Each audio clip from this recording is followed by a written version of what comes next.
Ok, pessoal, então vamos dar início aqui ao nosso webinar. Pessoal, boa tarde a todo mundo do setor, todo mundo que está acompanhando conosco aqui, pessoal aí da cadeia produtiva, representantes do governo, outros que estejam participando conosco aí, muito boa tarde. Gostaríamos de agradecer a participação neste webinar sobre orientações para o enfrentamento da Covid-19 em abatedouros. Esta aqui é uma iniciativa da Associação Brasileira de Proteína Animal e do Hospital Albert Einstein.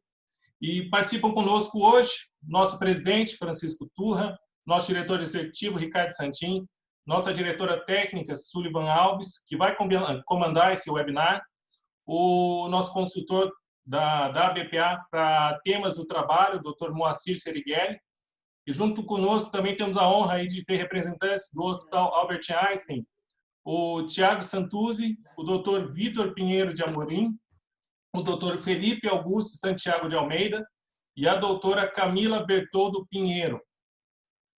Ao longo da próxima hora, nós abordaremos aqui questões que serão apresentadas pela nossa diretora técnica, Sula, que foram encaminhadas por nossos associados. Para otimizar a participação de todos os nossos convidados, nós concentraremos e responderemos apenas as perguntas que foram enviadas a nós antecipadamente pelos nossos associados, e deixaremos esse espaço do chat, que todos têm aí acesso, apenas para interação entre os espectadores. Então, sem mais delongas, passo agora a palavra para o nosso presidente, Francisco Turra, para dar as boas-vindas aí aos nossos participantes.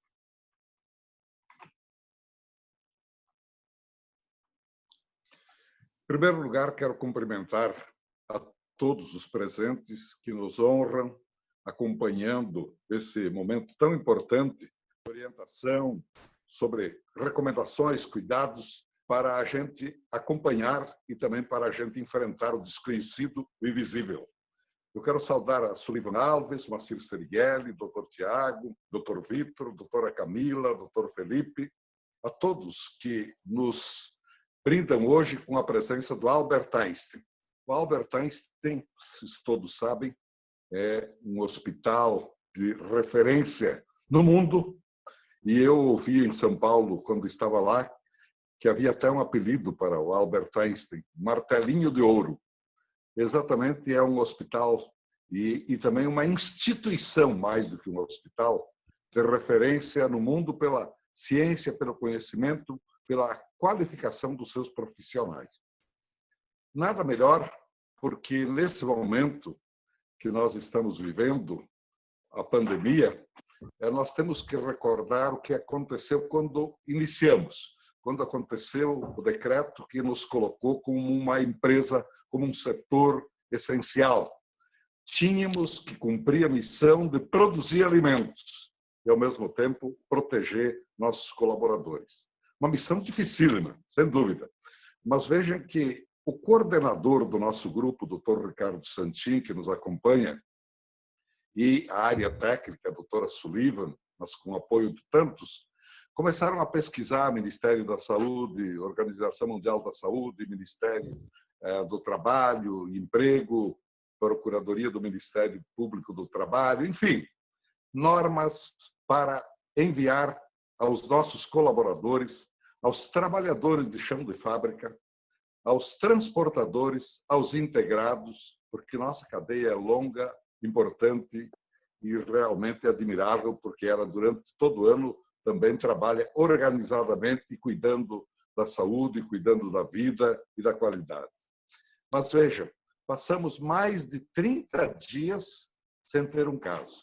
Comemorávamos, às vezes, falando no fim do dia com o Dr. Ricardo, perguntando, mais um dia passou sem nenhum problema, mas sabíamos que não estávamos numa redoma, nem éramos imunes e que logo poderia acontecer a incidência de um vírus numa ou em algumas plantas. E quando aconteceu, realmente nos espantou, mas procuramos reforçar os cuidados, acelerar todas as iniciativas para que pudéssemos continuar nessa estratégia de proteger, de eliminar o vírus, de retirar a pessoa, como aconteceu, todas as regras que depois serão tratadas aí pelos nossos convidados. Em suma, Nosso cuidado foi também passar à opinião pública que a gente não estava de brincadeira, estávamos cumprindo uma missão, produzir alimentos. Produzir alimentos num Brasil que está com sua economia deteriorada e no mundo também que está sofrendo as mesmas consequências. Produzir alimentos para dessa proteína maravilhosa, aves, suínos, ovos, é o que nós tratamos, que se faltasse seria um desespero, um pânico e talvez os efeitos piores que o Covid. Então, nós queríamos atrair um pouco essa opinião pública, mas não foi fácil porque alguns órgãos públicos entraram com a ideia assim, vamos fechar, vamos determinar o fechamento. Não pode, é o foco do vírus. O vírus acontecia numa agência bancária, num asilo, num hospital, numa casa de comércio, numa outra empresa, mas foi demonizado o frigorífico no primeiro momento porque havia 500 mil trabalhadores de chão de fábrica, 150 mil famílias de integrados, então efetivamente era realmente uma massa muito intensa. E então todo mundo passou a imaginar, não, fechar, mas quando houve o primeiro pedido de abate emergencial a uma prefeitura, eles passaram a entender 900 mil aves num dia, 4 mil suínos num dia, mas isso não era por um dia. 40 milhões de suínos estão no campo hoje e 950 milhões de aves estão no campo, para dar a dimensão. Então, não foi difícil unir o primeiro projeto de união para descobrir caminhos melhores, aprimorar as regras, os protocolos, aconteceu exatamente no Rio Grande do Sul. Já antes, nós tínhamos tido uma experiência interessante, que ocorreu em Lajeado, um caso, em Marau também, e alguns casos vieram acontecendo. Marau houve assim um reconhecimento até do Sindicato da Indústria da Alimentação, apoio, todo mundo se uniu, vencemos. Lajeado, prefeitura apoiando, mas havia aquele zum-zum no ar, tínhamos que fechar como saída.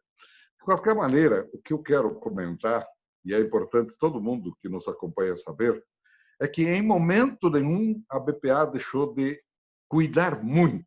Para nós proteger a vida e a saúde era fundamental, era essencial. Mas proteger também produzindo alimentos era essencial, isso que nós fizemos. Rio Grande do Sul deu a primeira demonstração, unindo todos, abrindo uma fábrica, abrindo outra, abriu a terceira. Mas veja, quem fechou uma a pedido da Procuradoria do Estado, outra Procuradoria do Trabalho, outra Ministério Público do Trabalho e alguma, depois da Justiça determinar, a Prefeitura. Então, muito confuso tudo, chegavam regras às vezes, não, isso não serve, tem que ser mais isso, da Prefeitura, chegavam do Governo do Estado, de outros órgãos públicos. Então, nós pedimos à ministra Tereza Cristina que unificasse tudo isso e fizesse por decreto um protocolo oficial, Ministério da Saúde, Ministério da Agricultura, Secretaria do Trabalho e Emprego, se possível, Ministério Público Federal, que também, pelo menos, foi ouvido e pode até assinar esse decreto, mas também num outro sentido, para explicar a vocês, que é o mais lógico, ter um normativo para dizer em que condições pode fechar, por quanto tempo, quem pode reabrir. Porque ouvimos ontem na Câmara, numa conferência, a unanimidade dos integrantes da comissão torcendo e pedindo para que a gente continue produzindo e para que a gente tenha a bênção social para continuar também protegendo o trabalhador, é evidente. Então, não havia nenhuma hipótese dizendo assim, não, em caso tal, tem que fechar. E é possível reabrir e continuar. Às vezes até com uma redução da linha de produção, como aconteceu, mas se desse aí um segundo turno, poderia ser melhor. Então, é dentro disso um tema muito, muito preocupante para nós, de muita responsabilidade. É por isso que o chamamos, e eu fiquei impressionado, Marcelo, de saber que você me informou, 800 pessoas inscritas, quem sabe 900, até 1.000 pessoas nos acompanham. Isso tudo eu recolho, Ricardo, como uma torcida para que a gente passe esse período tão difícil, tão desconhecido, né? E para um inimigo invisível e desconhecido, é a regra. O melhor é saber se proteger. Então, eu, de imediato, passo a palavra para a Sula, que é a nossa diretora técnica, que foi a responsável pela montagem do primeiro programa, mas, olha, antes mesmo de acontecer o distanciamento social. Foi lá, quando iniciamos, nós não iniciamos de improviso. Eu posso falar também que, falando com a ALA, Associação Latino-Americana, o Ricardo do IPC, eles estão admirados de como nós conseguimos superar e chegarmos até aqui. Eu posso até adiantar, a torcida é para que a gente chegue mais longe até o fim e cumpra a nossa missão, e nosso setor vai ser âncora para a gente logo depois ajudar a reerguer a economia do nosso país. O espaço será ainda maior. Muito obrigado e, em especial, uma saudação à equipe do Albert Einstein. Vocês trazem para nós a grife, o selo, para a gente dizer, estamos fazendo de tudo para melhorar, aprimorar o nosso protocolo. Obrigado. Obrigada, doutor Turra. Obrigada a todos os participantes, aos nossos consultores do Albert Einstein. De fato, a gente tem buscado trabalhar já desde o começo da pandemia, quando nós entendemos a necessidade de, como indústria organizada, de nos prepararmos para enfrentar uma crise sem precedentes, com um fator novo, né? Com um novo desafio, para que a gente tivesse condições de continuar operando, mantendo a saúde, a integridade de todos os colaboradores, né? Então, nosso documento, como o doutor Turra falou, ele se baseou sempre nas orientações das organizações intergovernamentais, a Organização Mundial de Saúde, a Anvisa, né? Depois, posteriormente, a Secretaria da Inspeção do Trabalho.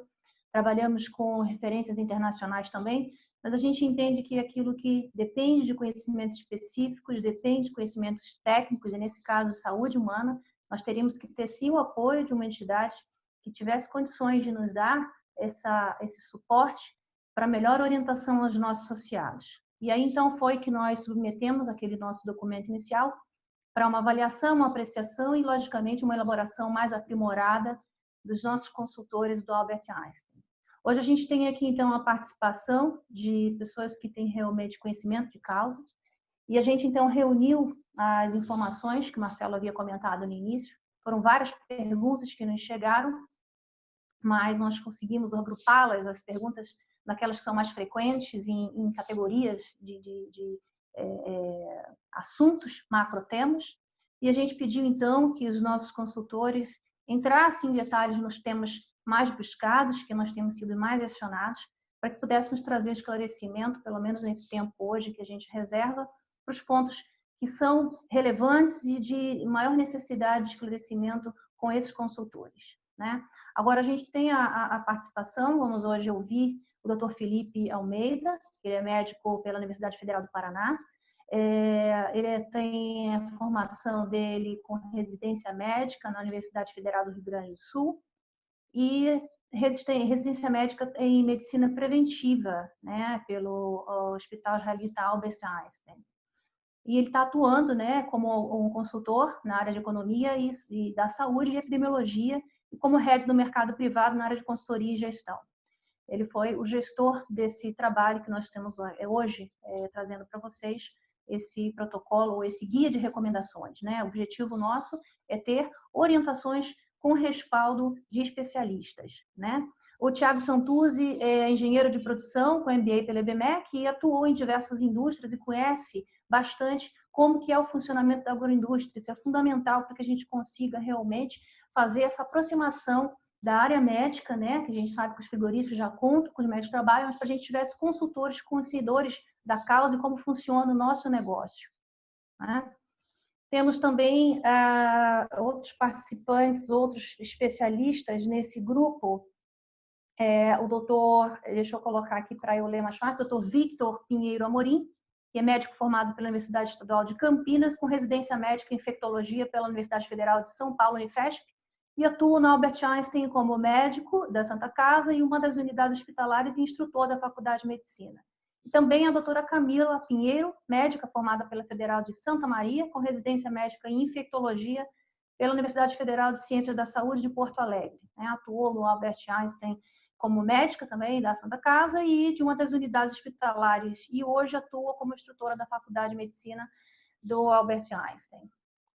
A gente, então, como o Fê ha comentado, buscou consolidar as maiores dúvidas e os pontos principais que a gente achava interessante compartilhar nessa nossa webinar, né?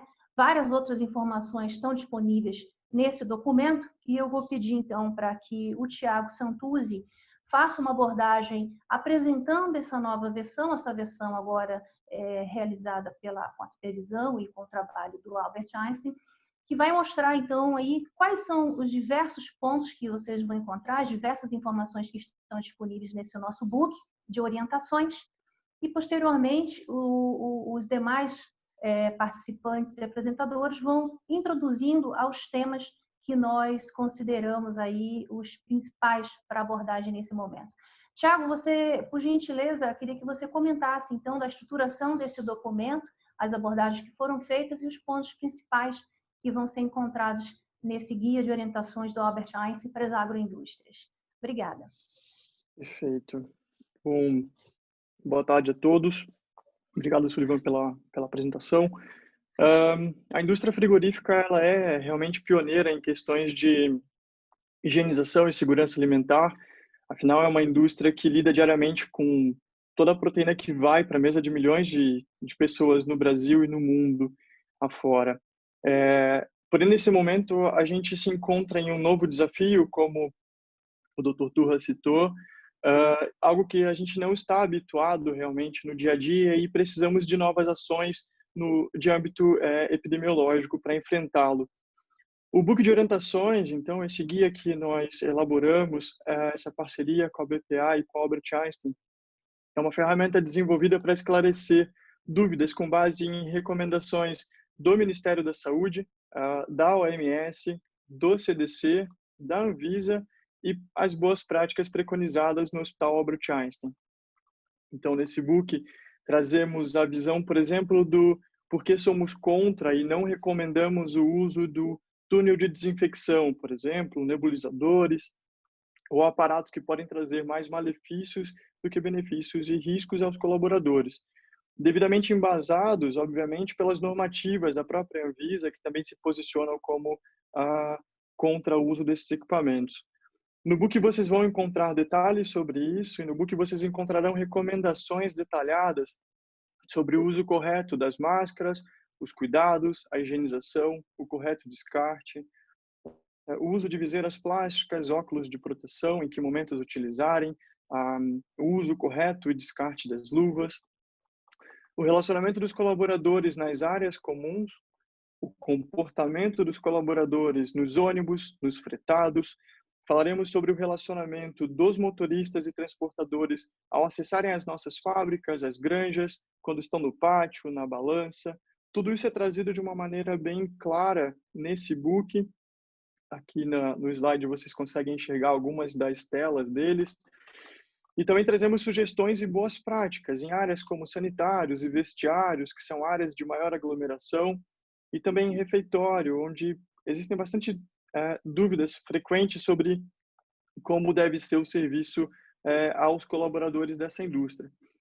Nessa parte em especial, o refeitório, trazemos então sugestões de layout, proteção, organização do espaço, o uso de divisórias, quais divisórias, sugestões de como atender esse colaborador, respeitando sempre o distanciamento nesse espaço aglomerado e principalmente sobre as regras de higienização desses locais de maior fluxo.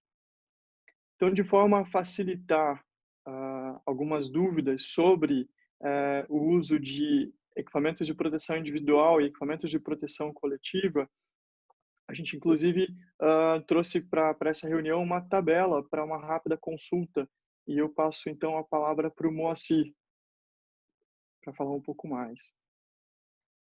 Obrigado, Tiago. Agradeço a oportunidade. Quero parabenizar a parceria da BPA com o Albert Einstein. Dizer que este protocolo certamente será um novo marco regulatório nas questões de prevenção e proteção ao Covid nos frigoríficos. Ele também será importante para diminuir as diversas contrariedades que a gente tem encontrado até hoje, objetivando aí gerar segurança jurídica para os nossos associados. Gostaria de reforçar dizendo, né, que a gente vive um momento único atualmente, onde as soluções elas devem ser encontradas em conjunto. A cada momento, até aqui, exige e certamente, né, poderemos ser demandados por encontrar soluções diferentes dessas que nós estamos trabalhando no momento. Diria que é um processo de evolução contínua, de crescimento. Lembrar aquilo que o presidente Turra falou, que todo esse trabalho em parceria que ora foi construído, ele tem como foco garantir a segurança dos nossos trabalhadores e gerar segurança alimentar, que é a finalidade das nossas indústrias. Bem, Tiago, com relação às medidas de proteção e de prevenção, uma das mais importantes, não a única, diz respeito à questão do distanciamento e das medidas de proteção, os EPIs ou os EPCs, né? A seguir, né, eu vou devolver a palavra para o Tiago, ele vai detalhar, né, como que nós chegamos a essa conclusão. Na verdade, tivemos a ideia, em parceria, de construir uma tabela, onde essa tabela ela simplifica de uma forma a visualizar as diferentes alternativas que a gente tem entre distanciamentos e medidas de proteção. A ideia aqui foi não engessar, né, os nossos associados, as nossas empresas, em fornecer uma única solução, mas oportunizar, se possível, mais do que uma, várias alternativas, de tal forma que as empresas possam escolher qual é a melhor opção que lhes cabe, sem abrir mão da segurança e da saúde das pessoas. Dizer que ela é fruto de uma parceria até então construída em conjunto com Albert Einstein, que consultou diversas entidades, quer seja de nível nacional e internacional. Nesse sentido, eu devolvo a palavra na sequência, dizendo que o que nós mais preconizamos e julgamos como importante é o distanciamento das pessoas. Fica o pedido de, sempre que possível, que as empresas primem por essa condição. Ela é fundamental na prevenção e proteção ao Covid. É claro que, não sendo possível, outras medidas mitigadoras devem ser adotadas. E a ideia é que a gente possa apresentá-las aos senhores nesse momento. Tiago, se possível, então, peço que você faça a apresentação aí da tabela e nos colocamos à disposição para eventuais dúvidas nesse sentido. Ótimo, obrigado, Moacir. Vocês vão receber agora na tela de vocês essa tabela que a gente está conversando sobre. A ideia é que ela seja de consulta rápida, ela está incluída no material, logo no começo do material, para que a gente possa, de forma rápida, conseguir entender as dúvidas que são geralmente levantadas em relação ao distanciamento e qual EPI utilizar. Então, no material, a gente traz que a recomendação do Albert Einstein é realmente o uso das máscaras para todas as atividades laborais, obviamente respeitando o que é preconizado pelo SESMIT de cada unidade para as atividades onde outros tipos de máscaras são necessárias. Então, colocamos aqui duas situações hipotéticas e opções de quais EPIs e quais EPCs terem dentro do ambiente para que esses colaboradores estejam, de fato, protegidos contra esse novo coronavírus. Eu vou passar a palavra para o Dr. Felipe, que vai trazer um pouco mais dos pontos que a gente vem falando no protocolo e vai dar sequência nessa apresentação. Boa tarde a todos. Boa tarde, Dr. Turra, Sula. Obrigado por nos ter hoje aqui. Marcelo, se você puder colocar o nosso próximo slide, por favor. Então, a gente queria aqui, até antes, trazer algo relacionado aos conceitos gerais. Então, é muito importante esse trabalho que a gente tem desenvolvido dentro dos ambientes frigoríficos. Então, a utilização de todos os EPIs e todas as recomendações que são feitas nesse book, que foi construído junto da PPA junto com o Einstein, ele vai trazer uma série de recomendações para conseguir minimizar o contágio e a infecção nos ambientes dos frigoríficos, né? Então, acho que para trazer alguns conceitos gerais para iniciar a discussão sobre o diagnóstico, sobre o retorno ao trabalho, sobre quais testes usar. Então, são alguns conceitos com relação à doença. Então, um ponto interessante é que a grande maioria das doenças, das infecções, elas não são contraídas no ambiente de trabalho e também não nos ambientes comuns, elas são contraídas em casa.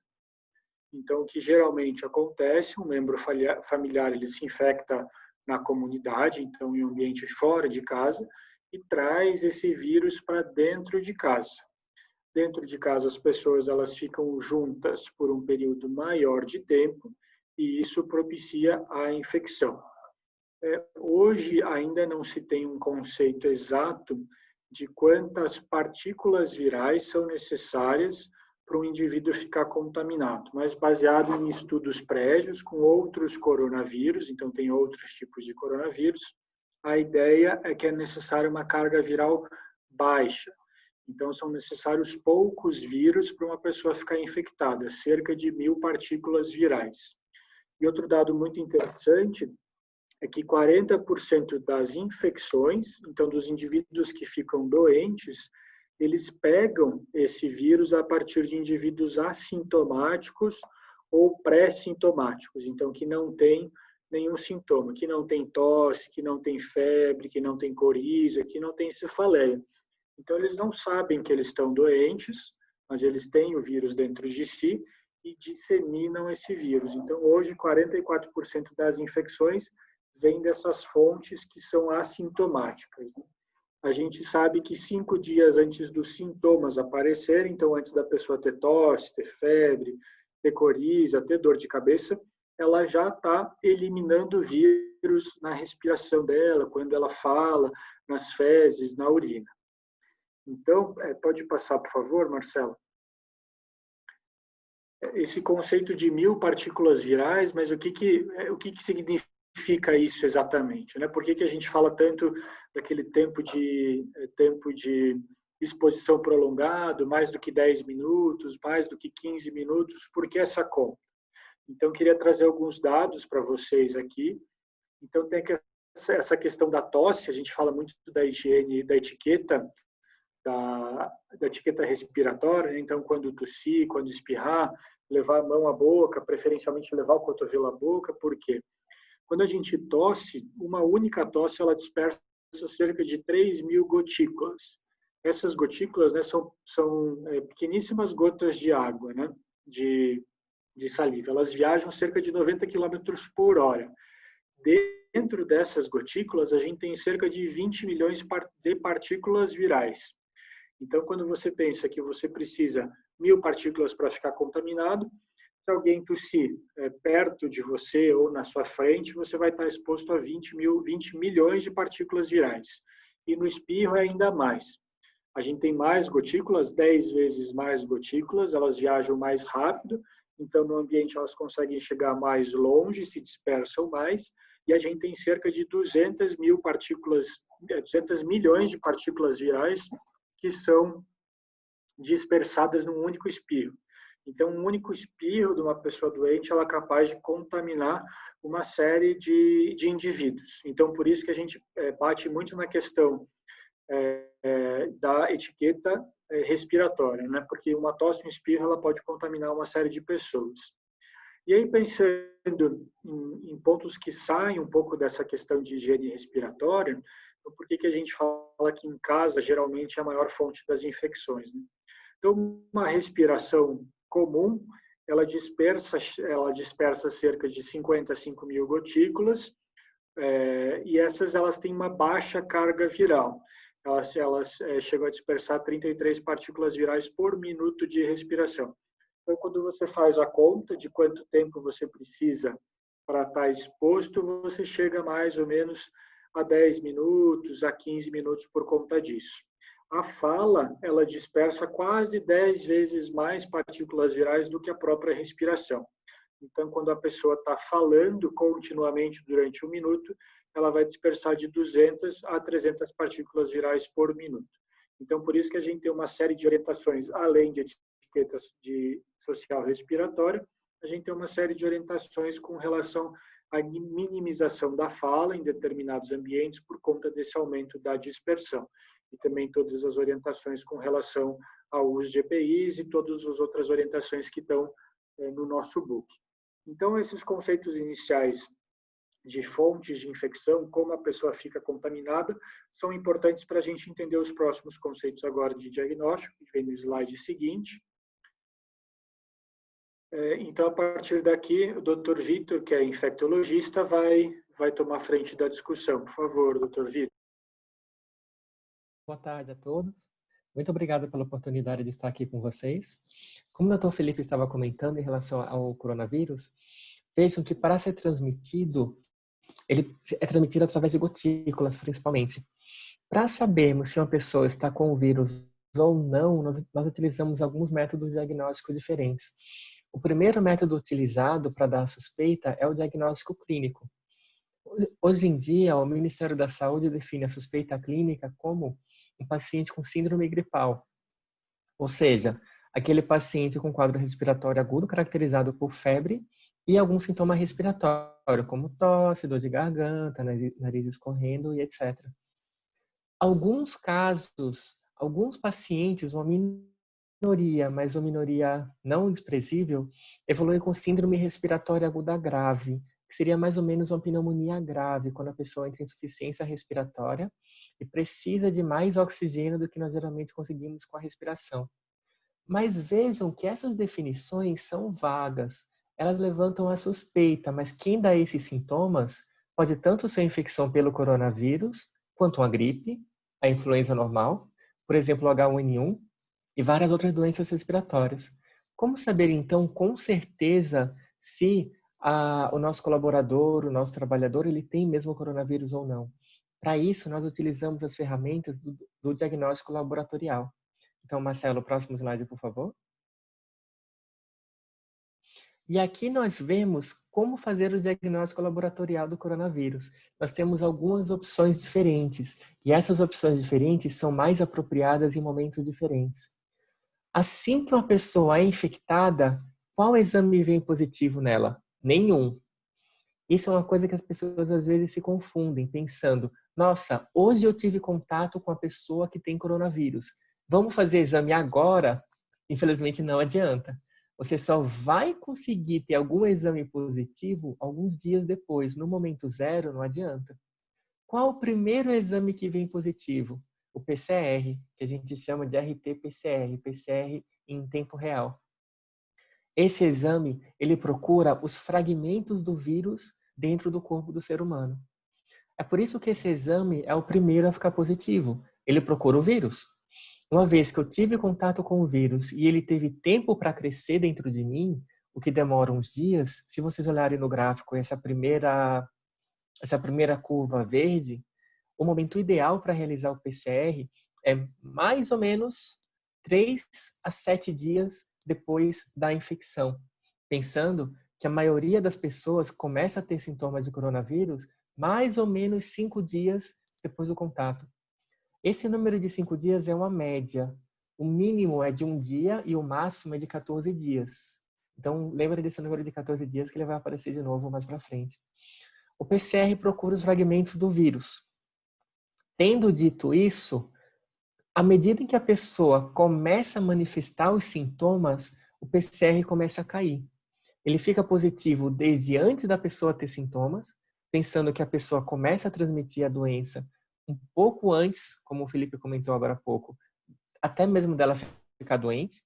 E isso é um problema, porque essas pessoas que não têm sintomas, mas estão transmitindo o vírus, infectam bastante gente. E o PCR fica negativo enquanto a pessoa está doente ainda. Então, como a gente pode fazer esse diagnóstico mais tardio? A gente não procura os pedaços do vírus. A gente procura a resposta do nosso organismo ao vírus. Isso nós chamamos dos anticorpos, que aqui nós temos basicamente 2 tipos, o IgM e o IgG, ambos anticorpos encontrados através das sorologias. Nós temos várias maneiras diferentes de fazer a sorologia, seja com os testes convencionais, por exemplo, com a metodologia de ELISA ou a quimioluminescência, ou com os testes rápidos. Os testes rápidos têm a vantagem que, como o próprio nome fala, eles são muito rápidos e quase que instantaneamente, em minutos, os resultados estão prontos. Só que qual é o preço disso? Eles perdem um pouco de acurácia. Os resultados positivos não necessariamente falam uma pessoa positiva. O exame negativo não necessariamente é a mesma pessoa negativa. Esses exames de IgM e IgG, eles provocam bastante controvérsias. A gente geralmente produz anticorpos do tipo IgG depois que a gente teve uma doença, quando nós estamos curados e ficando assim imunes. Só que para o coronavírus a gente ainda não sabe. Em outras palavras, eu tive coronavírus, produzi anticorpos, meu corpo está produzindo uma defesa contra o vírus. Quer dizer que eu não vou pegar de novo? Infelizmente não sabemos ainda. Acredita-se, e a gente tem dados preliminares em macacos, não em seres humanos, que uma vez doente você não vai ficar doente de novo em breve. Mas a gente não tem certeza ainda. Então vejam que mesmo a pessoa com IgG positivo, ou seja, aquela pessoa que teve contato com o vírus, teve a doença, ficou boa, tem um anticorpo, em teoria, protetor dentro dela, a gente não consegue jurar com certeza absoluta que essa pessoa está imune ainda. Então vejam que assim, nós temos tipos diferentes de exames. Alguns exames só olham o IgM, que aparece durante a fase ativa da doença. Alguns exames só olham o IgG, que aparece depois que eu tive contato, geralmente quando eu já estou bom. E alguns exames não falam para a gente qual eles olharam. Eles só falam que algum anticorpo veio positivo, mas ele não fala qual. Pensando no que eu falei, vejam como esse resultado, que só fala que tem algum anticorpo e não fala qual, é de interpretação um pouco difícil. Tá, a pessoa está com anticorpo positivo. Ela está doente agora ou ela teve doente antes? Difícil saber, principalmente nos casos que a pessoa está assintomática.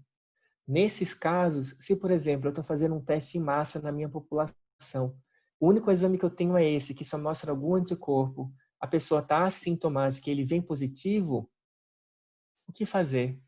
Uma ideia nesse caso seria ou fazer a sorologia completa, separando o IgM e o IgG, ou fazer o PCR. Se o PCR vem positivo, ou seja, se eu tenho fragmentos de vírus dentro de mim, é sinal que aquela pessoa provavelmente está doente e provavelmente está transmitindo. Em relação aos tipos de exames, Marcelo, pode passar o próximo, por favor? Como eu comentei com vocês, os tipos de sorologias, e a gente trouxe isso aqui, que é um certo detalhe, mas para vocês entenderem as diferenças entre os exames. Vejam aqui à esquerda, na metade de baixo do slide, a comparação do IgG ELISA com esse QML. O ELISA é uma metodologia de laboratório para medir o IgG. O QML é a quimioluminescência. Ele é outra metodologia também para você medir o IgG. Laboratórios diferentes, kits diferentes, etc., usam métodos diferentes. Vejam como, para um mesmo exame, dependendo da metodologia, a gente tem sensibilidades muito diferentes. 40% para o ELISA, 82% para a quimioluminescência. E como a especificidade é mais parecida, mas a sensibilidade é bem diferente. Alguém pode falar, legal, Vitor, né? O número é muito diferente, mas o que significa a sensibilidade? A sensibilidade de um exame é a capacidade desse exame de pegar quem é doente. Um exame muito sensível vai me mostrar todo mundo que é doente na minha população. Ele vai errar? Vai. Vai ter gente que não é doente que ele vai falar que é doente. Mas não vai ter ninguém que está doente que ele vai falar que não é doente.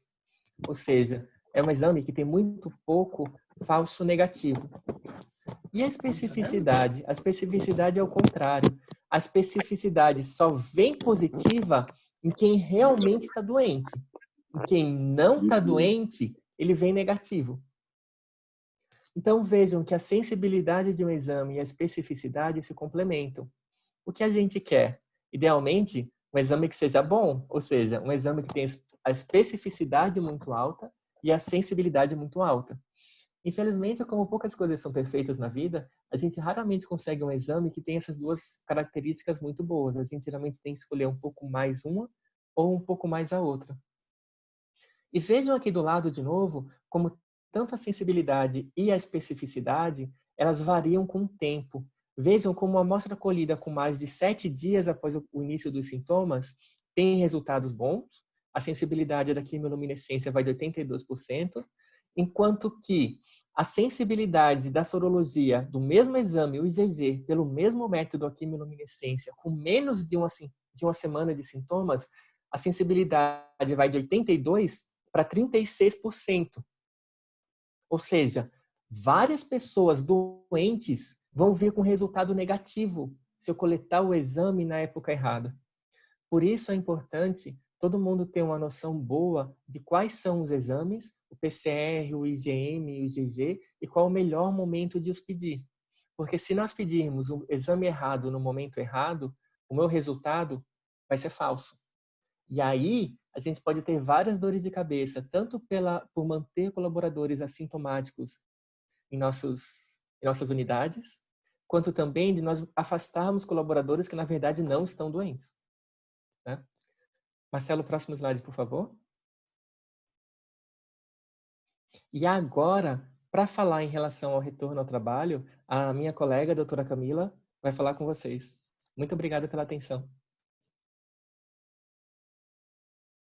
Boa tarde, então. Vocês estão me escutando? Sim.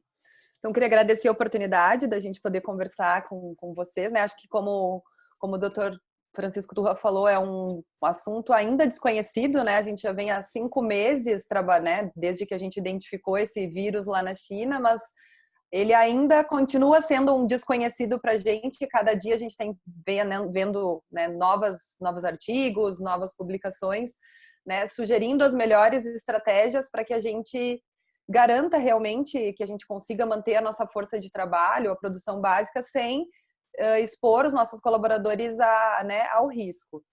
Então, até embasado mais ou menos no que o Dr. Vitor explicou anteriormente sobre os problemas que a gente ainda tem hoje com os métodos laboratoriais, né? A gente gostaria de ter um teste perfeito, 100% sensível, 100% específico, né? Que não dependesse tanto de tempos de desenvolvimento dos sintomas, mas hoje a gente ainda não tem, mas dentro do conhecimento que a gente tem até esse momento, a gente então busca otimizar estratégias, tanto na hora de afastar os nossos colaboradores, né, para prevenir a disseminação para os outros colaboradores dentro da planta. E um grande dilema que a gente tem hoje, né, a gente acho que até está trabalhando melhor nessa fase de identificar quem está doente, quem é potencialmente, né, doente, que pode estar contaminando. Eu acho que esse fluxo já está um pouco mais desenhado. E uma grande dúvida que a gente vê hoje, mesmo nos serviços de saúde, é quando que essas pessoas podem retornar ao trabalho, né? Após terem sido diagnosticadas como suspeita ou confirmado de Covid. Então, as estratégias que a gente tem hoje, na verdade, são baseadas, como já foi, né, mencionado anteriormente, pelos principais órgãos que a gente tem, internacionais, governamentais, não governamentais, que orientam esse retorno ao trabalho. O principal órgão que a gente se baseia é basicamente o CDC, que é o Centro de Controle de Doenças americano, de onde a gente extrapola mesmo a Anvisa boa parte das informações que a gente tem. E ele, na verdade, oferece estratégias a serem adotadas, né? Não existe uma estratégia perfeita, absoluta, ele nos dá 2 possibilidades que a gente vai avaliar dentro da nossa empresa. Como eu falei para vocês, mesmo dentro de serviços de saúde, a gente tem essas 2 opções de estratégias para garantir o retorno do colaborador sem que a gente dissemine a doença para os demais colaboradores. Então, hoje nós temos 2 estratégias principais, uma que a gente fala que é baseada em sintomas, então na sintomatologia do doente, e uma segunda estratégia proposta que ela utiliza métodos laboratoriais também como auxiliar aí nesse retorno ao trabalho, né? A primeira estratégia, então, que a gente vai falar aqui e que tem sido a mais utilizada, inclusive dentro do protocolo de retorno ao trabalho dos colaboradores da área da saúde, da Anvisa, ele utiliza até mais ainda pela escassez de testes, enfim, né, conforme o cenário da empresa, a estratégia mais utilizada e que a gente tem até feito com alguma segurança ainda tem sido essa estratégia baseada em sintomas pela maior parte dos serviços. Que ela leva em consideração, então, aquele período de que o doente, né, possa estar ainda transmitindo o vírus, até extrapolando com um pouco mais de segurança. A gente tem trabalhos aí mostrando, como o Vitor mencionou, que o doente, ele é mais infectante, principalmente ali naqueles primeiros dias dos sintomas, né? Os primeiros 5 dias, às vezes 2 dias antes até de ele manifestar sintomas. Tem um trabalho que saiu aí na Nature, que eles até olharam na população alemã, mostrando que a partir do 7º dia a eliminação do vírus diminui muito, né? E até algumas vezes detectado, esse vírus muitas vezes não cresceu em cultura, mostrando que talvez ele não teria uma capacidade de infectar outras pessoas. Então, com base no conhecimento que a gente tem até hoje aí da replicação do vírus, como o Vitor mostrou mais ou menos ali naquele gráfico anterior, essa estratégia baseada em sintomas, ela nos dá uma certa segurança de que o nosso colaborador pode retornar sem transmitir, né, a doença aos demais colegas. E ela se baseia, então, nesses 3 itens que precisam estar presentes. Essas 3 características precisam estar presentes, né, e ser avaliadas por um médico responsável pelos colaboradores. No caso, a gente utiliza, né, o médico do trabalho. Então, o paciente precisa preencher nessa estratégia essas 3 itens. Ele precisa ter 14 dias, pelo menos, após o início dos sintomas, e estar há pelo menos 3 dias sem febre, sem estar usando medicação para baixar a febre, e também apresentar há pelo menos 3 dias uma melhora importante dos sintomas respiratórios, né? Melhora da falta de ar, praticamente melhora completa da tosse, né? Se o paciente persiste muito sintomático, né, o médico vai reavaliar e talvez até fazer uso de algum exame complementar para poder retornar ao trabalho. Mas se o paciente preenche esses 3 requisitos, hoje a gente tem orientado que ele pode retornar ao trabalho com uma certa segurança, né? E, inclusive, ele vai retornar ainda utilizando máscara universal, mantendo todas as medidas que a gente usa para todos os colaboradores, até pelo fato, como a gente mencionou anteriormente, que a gente ainda não tem uma resposta, né, inequívoca de que a doença garanta uma imunidade. Então, mesmo quem já teve, precisa seguir aquelas medidas de prevenção. A segunda estratégia que alguns locais utilizam e que também é mencionada tanto pelo CDC como também pela Agência Europeia, né, que seria o CDC europeu, e um consenso brasileiro aqui que foi feito por infectologistas, seria uma estratégia para retorno ao trabalho baseada em exames. Essa estratégia, ela também utiliza a questão de sintomas, né? Então, da mesma forma, o paciente precisa já ter uma resolução importante dos sintomas, né? Estar sem febre, também por um período de 2 a 3 dias sem o uso de medicação. Também precisa apresentar uma melhora importante dos sintomas respiratórios, né? A falta de ar, principalmente resolvida, e uma melhora quase que completa da tosse. E essa estratégia acrescenta a realização de exames de PCR, que foram os exames que o Vitor falou, aquele exame que é capaz de detectar a presença do vírus ou de fragmentos do vírus ainda no nosso organismo, né? Essa estratégia preconiza, então, a melhora clínica associada a 2 exames de PCR negativos com intervalo de 24 horas entre eles. Essa estratégia, ela se baseia basicamente ainda em alguns relatos de alguns trabalhos que mostraram que algumas pessoas poderiam ainda manter a eliminação desse vírus por um período um pouco mais prolongado. Mas, na verdade, o que a gente tem de informação até hoje é que pouco se sabe que esse PCR represente uma capacidade de infecção. Muitas vezes isso pode simplesmente ser fragmentos de vírus mortos, né, numa carga muito baixa, incapaz de transmitir. Mas como ainda temos esses relatos e não está tudo bem esclarecido, essa é uma estratégia mais agressiva, vamos dizer, né, mais conservadora, e que talvez tenha uma aplicação mais importante, acho que dentro de serviços de saúde, né? Onde a gente tem um risco maior de pacientes mais imunossuprimidos, pacientes com um risco maior de adoecer. Mas então, tanto qualquer uma das duas estratégias, né, é aprovada pelos órgãos, inclusive internacionais, e pode ser adotada, né? Qual estratégia adotar? Aí a gente tem que avaliar em que cenário que a gente está, né? É um hospital de paciente com câncer, né?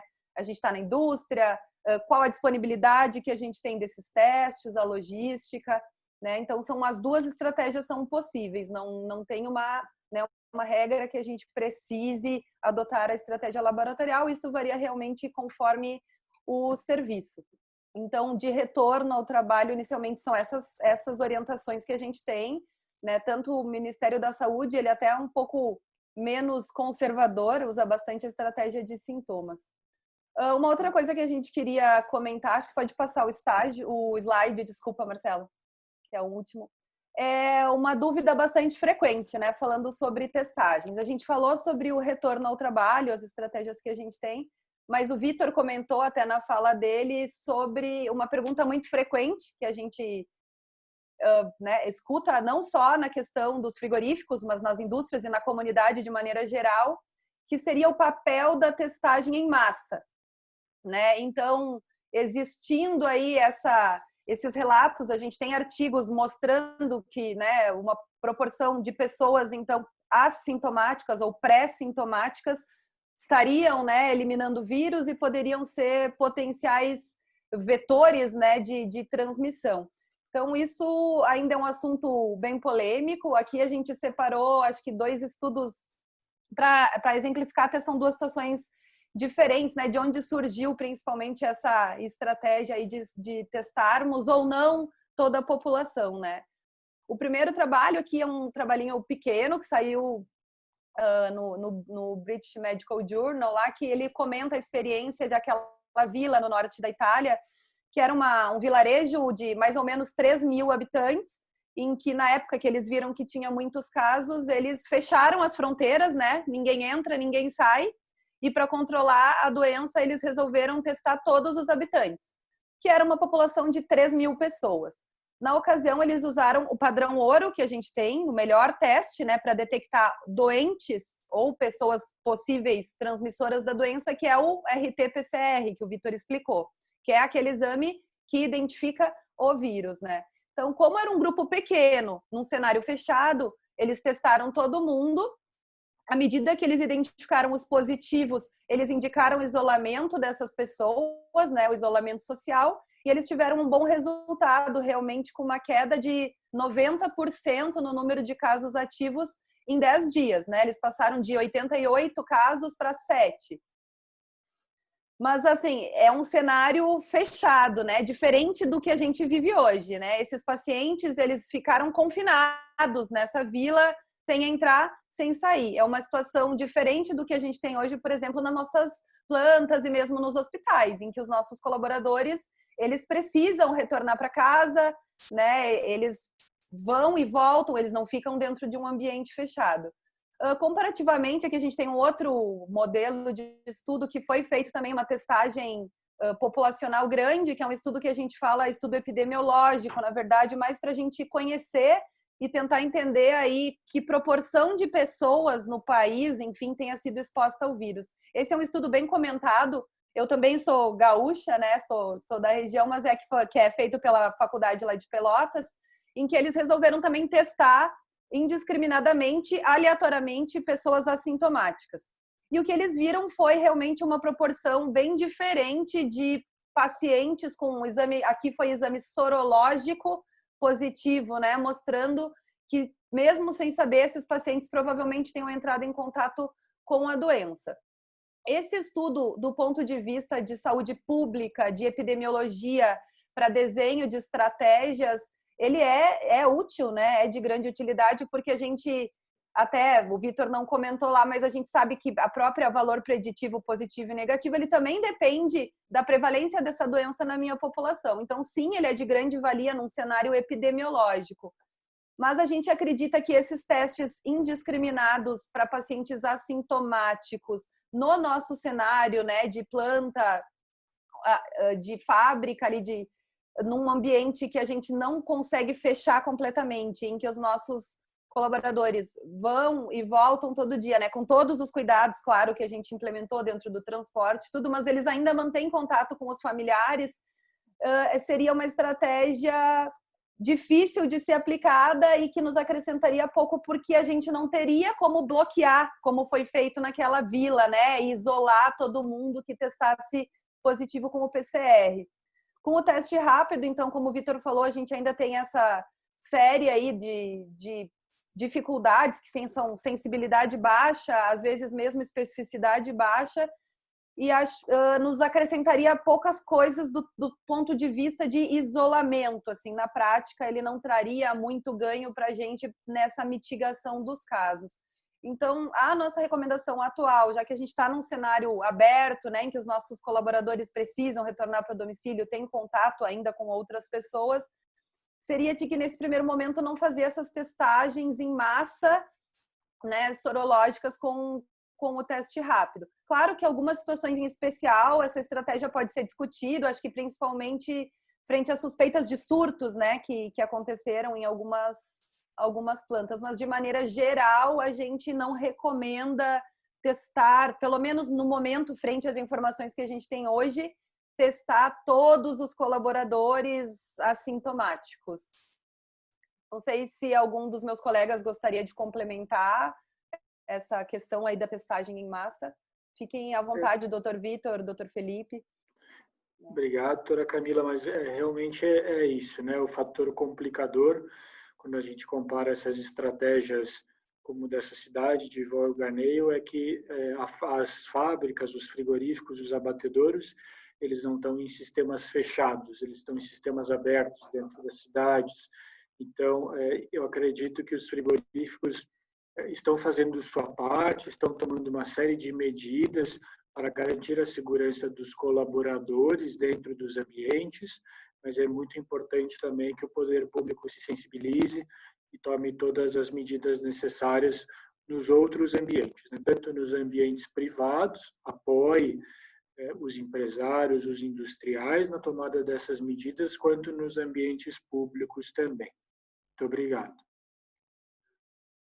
Doutor Turro, o senhor gostaria de falar algo?